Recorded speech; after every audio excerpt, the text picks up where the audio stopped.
আবু যর গেফারি হইতে বর্ণিত,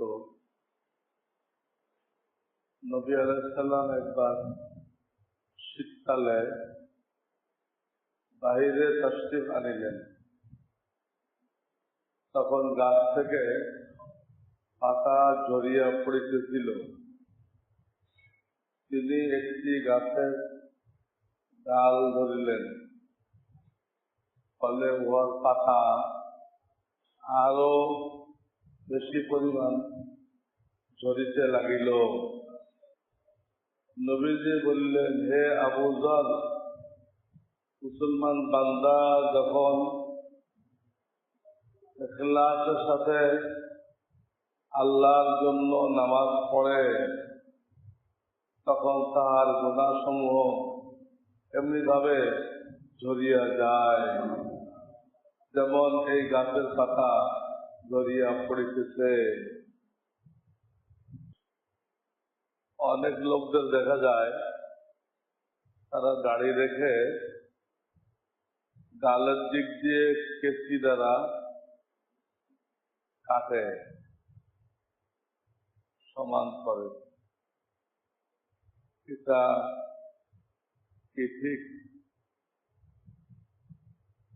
গালের দিক দিয়ে, গালের এইগুলো আগেও বলা হয়েছে, গালের এইগুলো দাড়ি না, পশম। এটা তার হাড্ডি আছে, হাড্ডির উপরটা দাড়ি। তাদেরকে গালের এখানে যদি সমান করে রাখে, যে উর্দুতে বলে খত বানানা, কি বলে? খত বানানা। মাওলানা থানভী রহমতুল্লাহ সাফায়ে মুআমালাত নামক কিতাবে লিখছেন, খত বানানা জায়েজ হ্যায়, জায়েজ। তাদের কাছে রাখতেও পারে, নাও রাখতে পারে। দাড়ি, দাড়ি হাড্ডির উপরে, হাড্ডির নাম দাঁড়। হাড্ডির নাম কি? যার উপরে দাঁত উঠছে, হাড্ডির উপরে কি উঠছে? দাঁত উঠছে। দাঁড়ের উপর যে পশম হয় তার নাম দাড়ি। দাঁড়ের উপর যে পশম হয় তার নাম দাড়ি।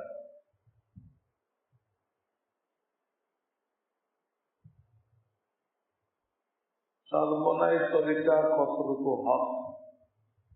হ্যাঁ, ইমান আকিদা তো আমাদের মতোই। ইমান আকিদার দিক দিয়ে তাদের কোনো বেদাত পাওয়া যায় না।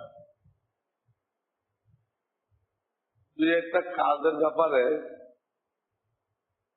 মুফতিদের আপত্তি হয়, যেমন জোরে জোরে জিকির করা, মাহফিলের মধ্যে মাইকের জিকির করা।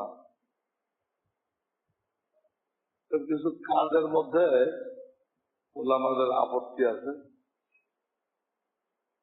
সেটাও ঠিক হয়ে যেতে পারে। কারণ ওইখানের পীর যে উনি আবার মুরব্বী বানাইছে যাত্রাবাড়ির হুজুর। তার মনে যিনি পীর, উনি ইদানিং মুরব্বী বানাইছে কাকে? যাত্রাবাড়ির আমাদের যিনি মুরব্বী শাইখুল হাদিস মৌলানা মাহমুদুল হাসান, আমার দ্বারা কাজ। তো আশা করা যায় যে এই ওসিলায় আমলের মধ্যে টুকটাক ভুল আছে, এটাও ঠিক হয়ে যাবে ইনশাআল্লাহ। একত্র হালকা জিকির শরীয়তে জায়েজ কিনা?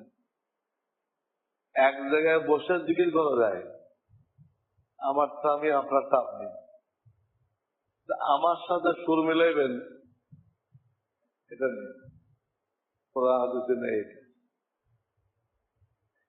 মনে হলো তখন এটা একটা আপত্তি, তারা সুর মিলায় তাল মিলায় কি করে জিকির করে, এটাও গলত। বললে দেবে এত বড় সুবহানাল্লাহ পড়ে না, এত আল্লাহ ইলাহা পড়ে, এতবার আল্লাহ আল্লাহ পড়ে, যারটা সে পড়বে, সারা জীবন লিড দিতে হবে, এবারটা শিখলো কি? সারা জীবন যে লিড দিতে হয়, পাবলিক শিখলো কি?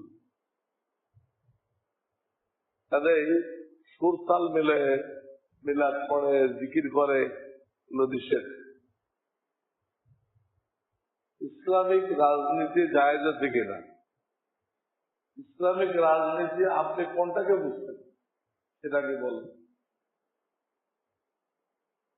জামাত ইসলামী, খেলাফত মজলিস,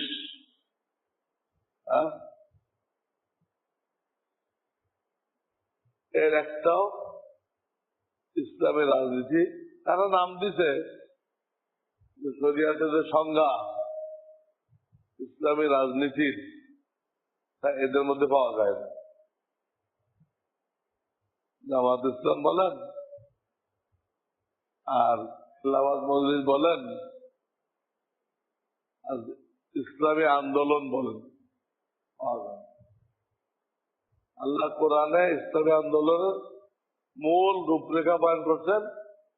তারা লোকদেরকে ইমানের দিকে দাওয়াত দেয়, লোকদেরকে আমল সহি করার দিক দিয়ে দাওয়াত দেয়। এরা করে গেল, ওদের নিরিত তো ইমান সহি নেই, আমল সহি। দাওয়াত শিবিরের ইমান সহি আছে, নবীদের ভুল ধরে, সাহাবায়ে কেরামকে সত্যের মাপকাঠি মানে না, তার ইমান সহি নেই। শুধু গ্যাং বানাইছে ইসলামের নামে, চাকরি করে, বহু চাকরি করতে পারে, একটা ইসলামী নেই। একমাত্র দাওয়াত ও তাবলীগ এবং দাওয়াতুল হক, এই দুটাকে ইসলামী রাজনীতি বলা যায়। কারণ তারা ইমান ঠিক করার এবং আমল ঠিক করার দাওয়াত দেয়। ইমান ঠিক করার আর আমল ঠিক করার, এই দুটার বাইরে কোন ইসলামী রাজনৈতিক দল নেই। যা আছে মরিচিকা, দূরের তো মনে হয় পানি, দেখবেন কি বালু।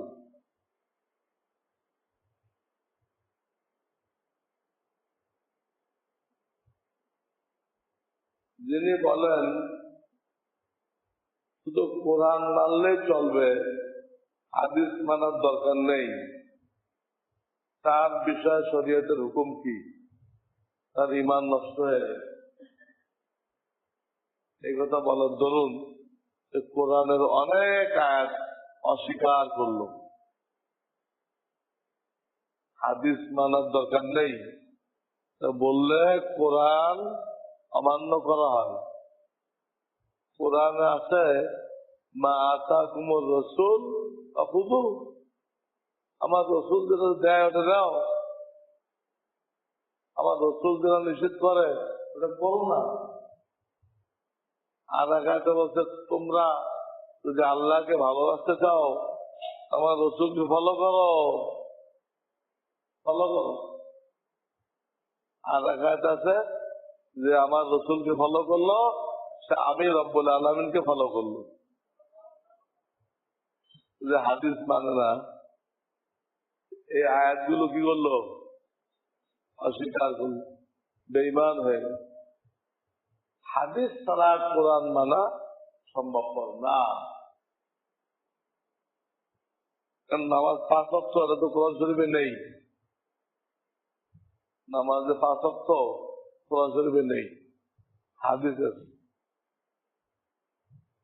5 ওয়াক্ত কিভাবে পড়বেন? কোরআন শরীফে নেই, হাদিস আছে।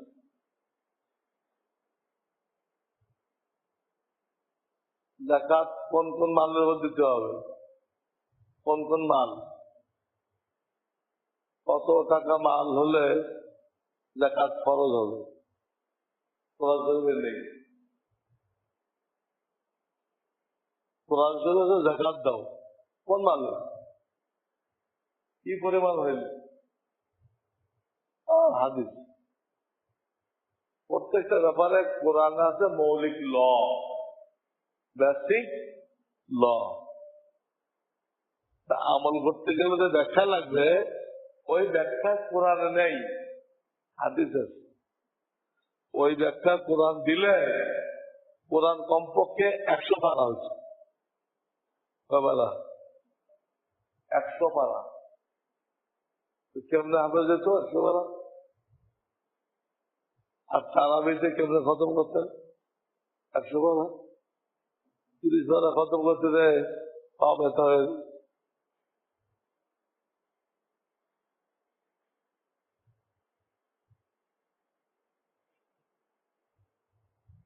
নামাজে দাঁড়িয়ে বারবার মুস্কি হাসলে নামাজ ভাঙে কিনা? যে হাসির কোনো আওয়াজ নেই, মুস্কি হাসি বল, নামাজ ভাঙবে না। আওয়াজ করে কা বলে কা হাসি দিলে নামাজও ভাঙে গেল, বুঝবো ভেঙে গেল।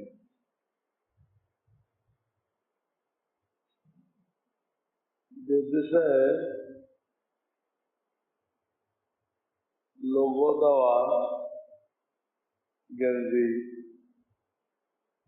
বিক্রেতা তার ক্রেতাকে যদি বলেই বিক্রি করে যেগুলো দেশে তৈরি গেঞ্জি, এখন ওই ক্রেতা অন্য জায়গায় মিথ্যা বলে বিক্রি করলে কি প্রথম বিক্রেতা গোনা হবে?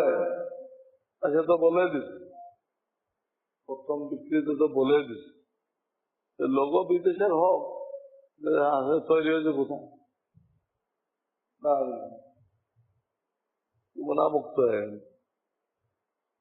আর মূল কথা হলো এগুলো ব্যবহার না করা, বিদেশি কোন কোম্পানির লোগো ব্যবহার না করা, ধোকা মারবে। ছবিযুক্ত জামা কাপড় ব্যবস্থা করা যাবে কিনা? প্রাণের ছবি যদি হয় ব্যবসা করা মাকরু তাহারিবা, মাকরু। গাছপালার ছবি হয়, ফুল, তাহলে ব্যবসা যায়। এখন আপনি মিলাই নেন। সুবহানাল্লাহ।